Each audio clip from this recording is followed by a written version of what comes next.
Hey guys, my name is Leon, and today I kind of want to talk about what's going on with the Dallas Mavericks, because I have some questions, and in this video, I'm gonna try my best to go through why, after a couple years, the coach with Carlisle and the general manager Donnie Nelson decided to down and step away from their respective decisions, and we're gonna go through that together. And with that being said, let's get right to the video.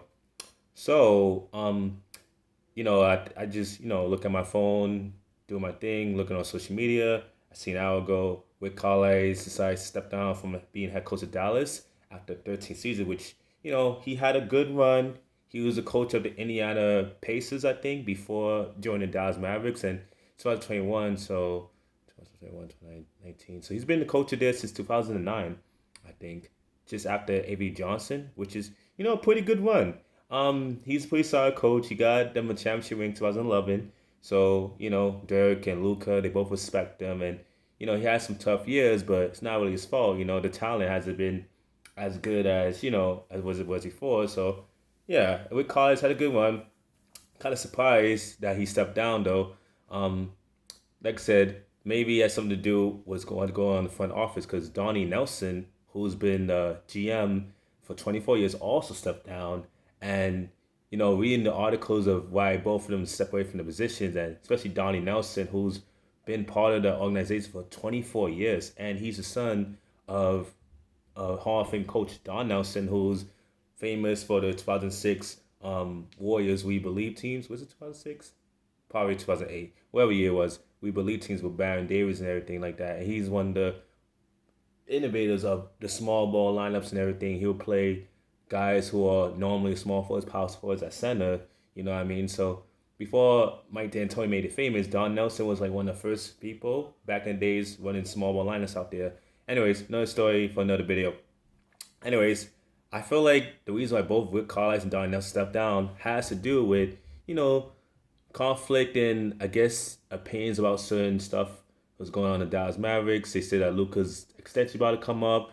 Luca's, I'm sure he's gonna sign it, but also I read in both articles and some rumors on Twitter and stuff like that that has to do with Hawaba Bulgaris, which honestly, if you guys ever listen to the Bill Simmons podcast or the Bill Simmons old podcast on ESPN, and even after he left ESPN to join the Ringer, well, not join the Ringer, to create the Ringer, Hawab Bulgar is one of my favorite guests of his because he's very knowledgeable about basketball. He's a gambler, but that is what it is. But he's a very smart guy, and he's had a lot of power over the Mavericks front office in their decisions recently, and he supposedly reports right to Mark Cuban, who's the owner, very smart guy himself. So maybe they both decided to step away because they and Hawaba Bulgaris guess had different opinions of what the direction of what Dallas Mavericks should do, which it sucks if that's the case because I feel like those three basketball minds have worked together for, well for the past few years. Hawaba, it's not like Hawaba just joined.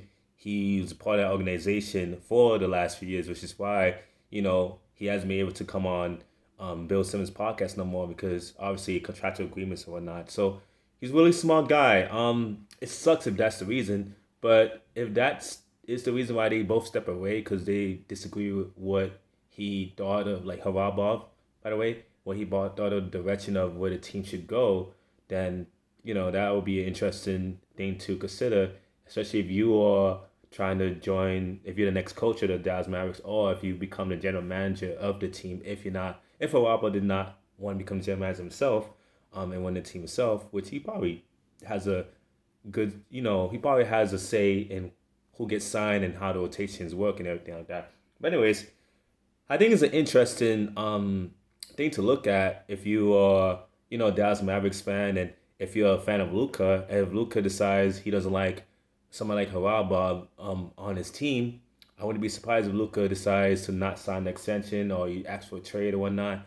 Because there's some arguments, not arguments, there's some articles recently that Luca's kind of been has this some disgruntled with the Dallas front office. Even he said like it sucks that Donnie Nelson left. After 24 years. 24 years is a pretty long time. So Donnie Nelson was Don Nelson's son. Probably there since 1997 or whatever. So yeah, I think it's an interesting chain of events, and I wanted to give the own video for it. Especially after I did the Porzingis trade scenarios that guys could do to trade Porzingis to different teams. And I'm sure like Haralba was probably one of the people who wanted Dallas to trade for Porzingis. And I like Porzingis as a player. As a Knicks fan, it sucked that we trade him, but the Knicks that trade looks better for Knicks each and every day. And nothing against Porzingis, but he's very injury prone. Anyways, that was just my thoughts about it. Hopefully Haralbov can use his knowledge of the game to kind of build this Dallas team into a championship contender again. I think they have a couple good pieces. There's some things I would do differently for Dallas. I wouldn't for one, I wouldn't play Luka at point guard, but that's just me. Anyways, that's the video. I'm gonna be doing more on NBA analysis of certain teams soon. I'm gonna play around with some video ideas I have and just be on the lookout for it. And yeah, thanks for watching.